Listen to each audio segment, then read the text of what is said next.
ನನ್ನ ಹೆಸರು ಬಂದು ಚೂಡಯ್ಯ ಅಂದ್ಬಿಟ್ಟು. ನಾನು ಆಟೋ ಡ್ರೈವರ್. ನಾನು ವಿದ್ಯೆಗಳನ್ನ ಬೇರೆ ಬೇರೆ ಎಲ್ಲ ಕಡೆ ಕಲ್ತಿದ್ದೀವಿ ನಾವು ಜೀವನದಲ್ಲಿ. ಬಟ್ ನಾವು ನೆನ್ನೆ ಬಂದಾಗಿಂದ ವಿದ್ಯೆ ಕಲಿಯೋದು ಬೇರೆ ರೀತಿ ಇದೆ ಅಂತ ಇಲ್ಲಿ ಗೊತ್ತಾಗ್ತಾ ಇದೆ ನನಗೆ.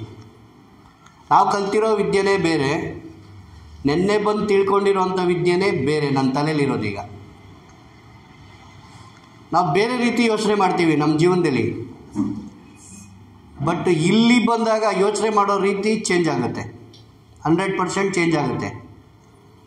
ಯಾಕಂದರೆ ಒಬ್ಬ ವ್ಯಕ್ತಿಲಿ ಒಳ್ಳೆ ಗುಣವೂ ಇರುತ್ತೆ, ಕೆಟ್ಟ ಗುಣವೂ ಇರುತ್ತೆ. ನಾವು ಅವೆರಡನ್ನೂ ಬ್ಯಾಲೆನ್ಸ್ ಮಾಡಬೇಕು. ಬ್ಯಾಲೆನ್ಸ್ ಮಾಡಬೇಕಂದ್ರೆ ಮೇನು ಅದಕ್ಕೆ ನಾವು ರೆಡಿಯಾಗಿರಬೇಕು. ನಾವೇ ರೆಡಿ ಇಲ್ಲ ಅಂದರೆ ಯಾವ ವಿದ್ಯೆನೂ ಕಲಿಯೋಕ್ಕಾಗಲ್ಲ, ಯಾವ ಜೀವನನೂ ಮಾಡೋಕ್ಕಾಗಲ್ಲ, ಯಾವ ಕಷ್ಟನೂ ಪಡೋಕ್ಕಾಗಲ್ಲ, ಯಾವ ಸುಖನೂ ಅನುಭವಿಸೋಕ್ಕಾಗಲ್ಲ. ನಾವು ಇವೆರಡನ್ನೂ ಕಲಿಬೇಕಂದ್ರೆ ನಮಗೆ ಮೇನ್ ಬೇಕಾಗಿರೋದು ವಿದ್ಯೆ. ಆ ವಿದ್ಯೆ ಒಂದು ಕೈಲಿತ್ತಂದರೆ ಲೋಕನ ನಾವು ಆಳ್ಕೊಂಡೇ ಬರ್ಬೋದು. ನಾನು ವಿದ್ಯೆ ಅಂದರೆ ಏನು ಅಂತ ಹೇಳ್ತಿದ್ದೆ.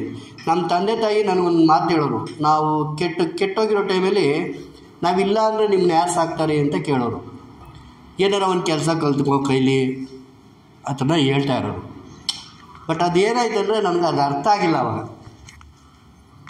ನಾನೇನು ಮಾಡಿದೆ, ಹುಡುಗರು ಸಂಘ ಸೇರಿಕೊಂಡು ಬಜಾಜ್ ಗಾಡಿ ಕಲಿತೆ. 3 ಸಲ ಬಿದ್ದೆ.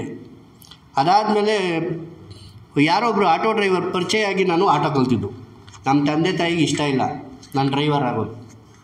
ಬಟ್ ಆದರೆ ಏನು ಮಾಡೋದು, ಅವ್ರನ್ನ ಕಣ್ಣು ತಪ್ಪಿಸಿ ನಾನು ಹೋಗಿ ಆಟೋ ಕಲ್ತಿದ್ದೆ. ನಮ್ಮ ತಂದೆ ತಾಯಿ ಹೇಳ್ತಾ ಇದ್ದದ್ದು, ಒಂದು ವಿದ್ಯೆ ಕಲ್ತ್ಕೊ, ನಿನ್ನ ಕೈಲಿ ಅಂತೀವಿ ಒಂದು ಕೆಲಸ ಇಟ್ಕೋ, ಇಲ್ಲ ಒಂದು ಜಾಬ್ಗೆ ಹೋಗು ಅಂತಿದ್ರು. ಬಟ್ ನಾನು ಕೇಳ್ತಾ ಇರಲಿಲ್ಲ. ಬಟ್ ಅದು ಹೇಳಿದ್ದು ಅದಾದಮೇಲೆ ನಮ್ಮ ತಂದೆ ತೀರ್ಕೊಂಡ್ರು. ಅದು ಹೇಳಿದ್ಮೇಲೆ ನಮ್ಮ ತಾಯಿ ತೀರ್ಕೊಂಡ್ರು. ನಮ್ಮ ದಾರಿನೇ ಕಂಡಿಲ್ಲ. ಆವಾಗ ನನಗೆ ಮದುವೆ ಬೇರೆ ಮಾಡಿಕೊಂಡೆ.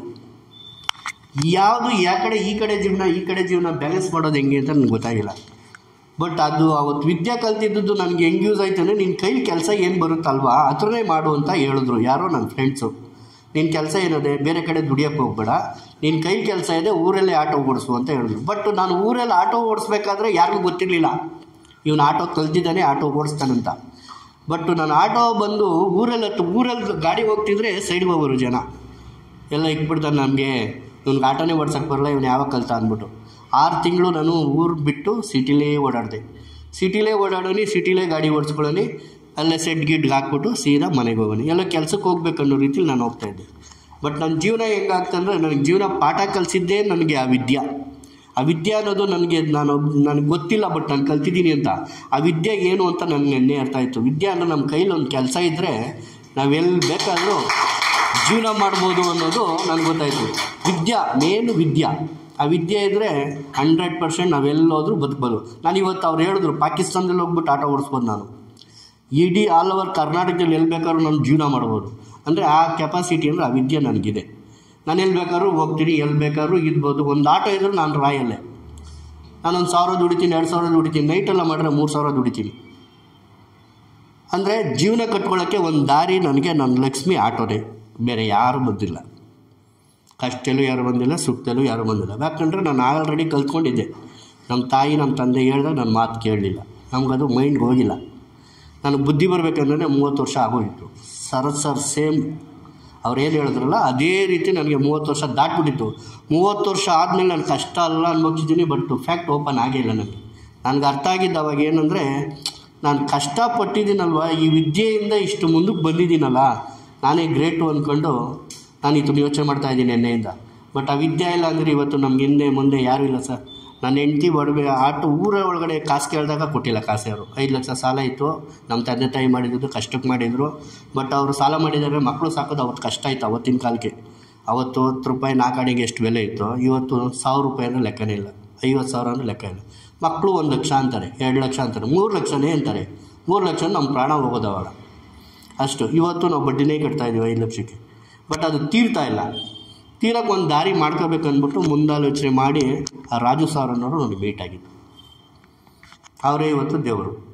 ಅವರು ಇಷ್ಟು ಕರ್ಕೊಂಡ್ಬಂದು ನನಗೆ ನನ್ನ ನಿಲ್ಲಿಸಿದ್ದಾರೆ. ಬಟ್ ಅವರಿಗೆ ತುಂಬ ನಾನು ಯಾವತ್ತೂ ಚಿರರು. ಯಾಕಂದರೆ ಒಂದು ಒಳ್ಳೆ ದಾರಿ ಕೊಟ್ಟಿದ್ದಾರೆ. ಇವತ್ತು ಸರ್ ಹೇಳ್ತಿದ್ದಾರಲ್ಲ, ಪ್ರಕೃತಿಗೆ ನಾವೇನಾದ್ರು ಕೊಡಬೇಕಂತ. ನಾನು 5% ನಾನು ನೈಟಲ್ಲಿ ಊಟ ಮಾಡಬೇಕಾದ್ರೆ ಯಾರು ಬಂದೇ ಬರ್ತಾರೆ, ನಾವು ಊಟ ಮಾಡ್ಬೇಕಾದ್ರೆ ಆಟೋ ಡ್ರೈವರ್ ಯಾರು ಊಟ ಮಾಡಬೇಕಾದ್ರೆ ಪಾಪ ಗೊತ್ತಿರ್ತಾರೆ ನಮ್ಮಂಥವರೇ ಕಷ್ಟದಲ್ಲಿ ಬೆಂದು ನೊಂದು ಪುಟಪತಿಲಿರೋರು.